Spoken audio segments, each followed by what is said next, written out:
Beneath the surface of our oceans lies a world we were never meant to see. A realm where light dies and life takes on forms that shouldn't be possible.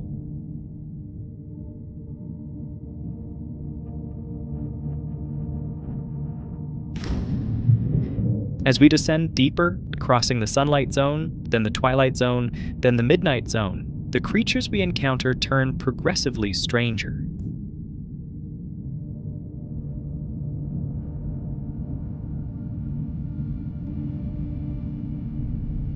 We've sent rovers to Mars, we've mapped distant galaxies. But the deep sea? We've explored less than 5% of it. We know more about the surface of the moon than we do about what's happening 6,000 feet below our own oceans.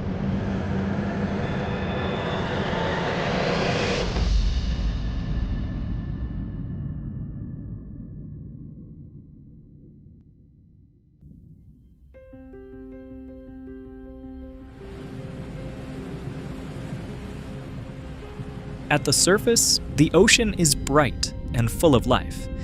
Sunlight fuels plankton blooms, which feed fish, which feed entire food chains stretching from coral reefs to whales. But drop below 200 meters, and that light begins to fade. We are now entering the twilight zone, a vast belt of ocean stretching down to 1 kilometer deep. Here, the sun's rays are too weak for photosynthesis. The forests of plankton vanish. There are no plants, no green energy. Only the slow snowfall of particles drifting from above. Tiny fragments of plankton, waste, and the remains of the dead. Scientists call it marine snow. To us, it looks insignificant. To the creatures here, it is life itself. And where there is food, there is life. But not life as we know it. The animals of the Twilight Zone have evolved into some of the strangest forms on Earth. Many are transparent, their bodies like glass. The glass squid drifts with organs barely visible, a ghost against the blue.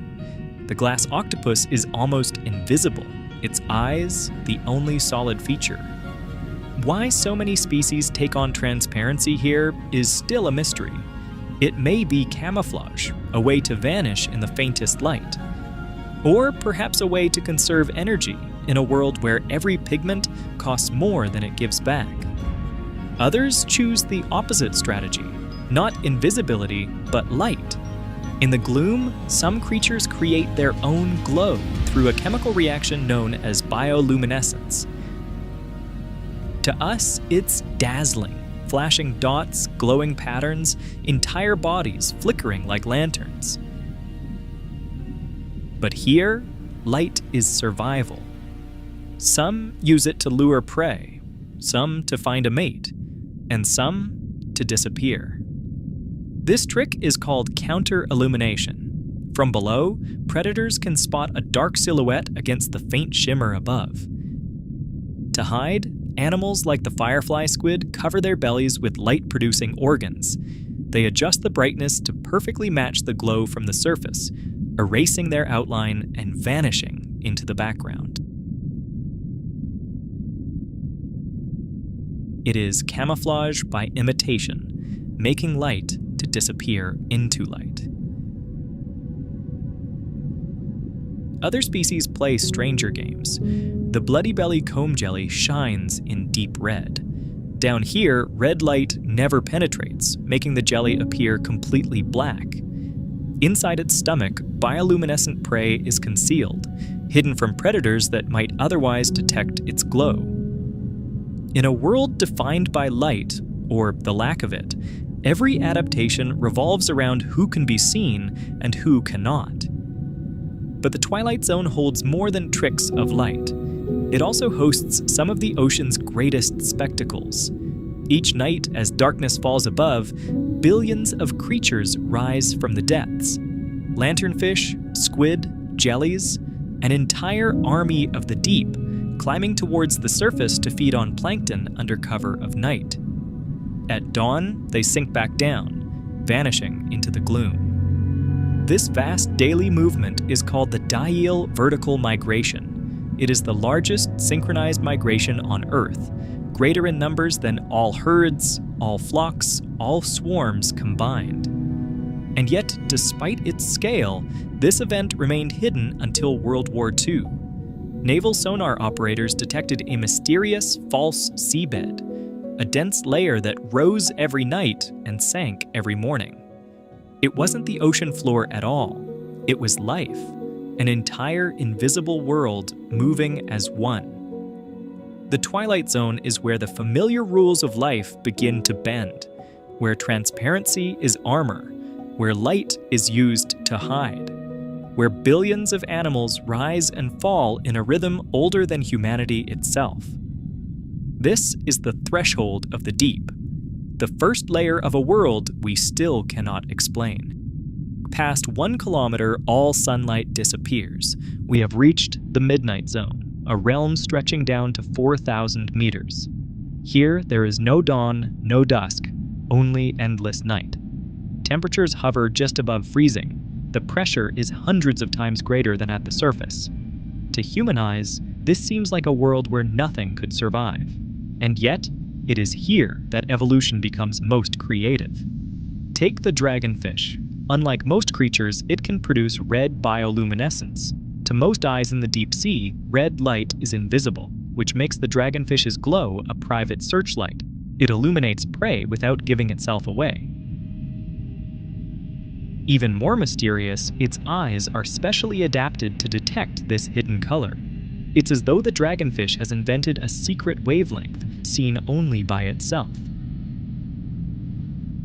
Other predators here are masters of disappearance.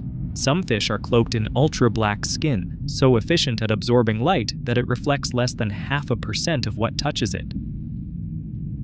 Even when a spotlight from a submarine beams directly on them, they almost vanish. And then there are the anglerfish. Perhaps the strangest hunters in the deep. The female dangles a luminous lure in front of her mouth, drawing in unsuspecting prey. But her greatest mystery lies in reproduction. Males are born tiny, weak, and helpless. Their only task is to find a female, a nearly impossible feat in the vast dark ocean. When he does, he latches onto her with special jaws, fusing his body into hers. His organs wither away until he is little more than a sack of sperm, permanently attached, nourished by her blood. It is one of the most extreme forms of sexual adaptation known in the animal kingdom. Not every animal here is a hunter. Some are opportunists, scavengers waiting for the fall of food from above. A single whale carcass sinking to this depth becomes an oasis, feeding entire communities for decades. And yet, even with submersibles, what we know of this zone is fragmentary. For every species documented, scientists believe dozens remain unknown. Each dive into the midnight zone uncovers creatures never before seen by science. Animals with glowing eyes, needle-like teeth, or bodies so fragile they disintegrate when brought to the surface. This is the midnight zone, a world where light is weapon, where invisibility is survival, where even reproduction follows rules beyond our imagination. 4 kilometers down, we leave the open waters and touch the bottom of the abyss. This is the abyssal plain, one of the largest habitats on Earth, covering more than half of the planet's surface. And yet, it is also one of the least understood. Here, there are no landmarks, no coral reefs, no kelp forests, no towering mountains. Only a vast desert of mud stretching for thousands of kilometers in every direction. Temperatures never rise above 4 degrees Celsius. Food is scarce. Survival here demands strategies unlike anywhere else on Earth. One adaptation is size. Many animals of the abyss are giants compared to their shallow water relatives. Giant isopods, the size of puppies, scuttle across the sediment. Amphipods, normally tiny, can grow longer than a human hand. Even the colossal squid, among the largest invertebrates alive, is thought to prowl these depths. Scientists call this phenomenon deep-sea gigantism, but why it occurs remains an open mystery. Some suggest it conserves energy. Others think it provides better defense against scarce predators. The truth is, we still don't know. Another oasis of life arrives when giants from above fall. A dead whale sinking to the abyssal plain becomes a rare jackpot. Within hours, scavengers gather: sharks, hagfish, amphipods. Soon after, stranger creatures move in. Bone-eating worms called osidax colonize the skeleton, feeding on oils locked inside the bones. Entire ecosystems spring up on a single carcass, lasting decades, until all that remains is dust. Other animals here survive on less dramatic meals. The vampire squid, despite its terrifying name, is not a predator at all. It collects drifting particles of marine snow using long, sticky filaments. Even in the oxygen-starved depths, it thrives, using a blood pigment with the highest oxygen affinity of any known cephalopod. In this desert of silt and silence, life is slow. Creatures grow slowly, reproduce rarely, and live for centuries. The Greenland shark, which can dwell at these depths, may live over 400 years, the longest lifespan of any vertebrate known. Time itself seems to move differently here. And yet, even the abyss is not empty. Each grain of sediment hides countless microbes, recycling nutrients, sustaining a hidden food web that we are only beginning to map. The abyssal plains remind us of Earth's scale. They cover more territory than all forests, grasslands, and deserts combined, yet remain largely unseen, unexplored, and unexplained. Beyond the abyssal plain lies an even deeper frontier, the trenches. Carved by tectonic forces, these are the scars of the Earth, places where one plate of the planet's crust slides beneath another, pulling the ocean floor down into unfathomable depths. Here begins the Hadal Zone, named after Hades, the underworld. It stretches from 6,000 meters all the way down to the deepest known point on Earth, nearly 11,000 meters below the surface. To put that in perspective, if Mount Everest were dropped into the Mariana Trench, its peak would still be more than a mile underwater. Conditions here are almost beyond comprehension. Temperatures remain near freezing. Pressures can exceed 1,000 times what we experience at the surface. To a human body, it would be instantly fatal.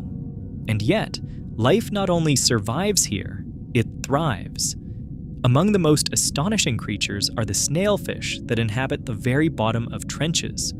Fragile, gelatinous, with thin, translucent skin, they look too delicate to exist in such a hostile world. Yet they are the deepest living vertebrates ever discovered, thriving where no other fish can. Their bodies lack rigid bones, and their cell structures are reinforced with unique molecules that keep proteins functioning under crushing pressure. Other inhabitants are smaller but no less extraordinary. Amphipods, shrimp-like crustaceans, swarm across the trench floor in huge numbers. Recent studies found plastic fibers inside their bodies, proof that even these most remote habitats are touched by human waste. It is a sobering reminder that the deep is not as isolated as we once believed.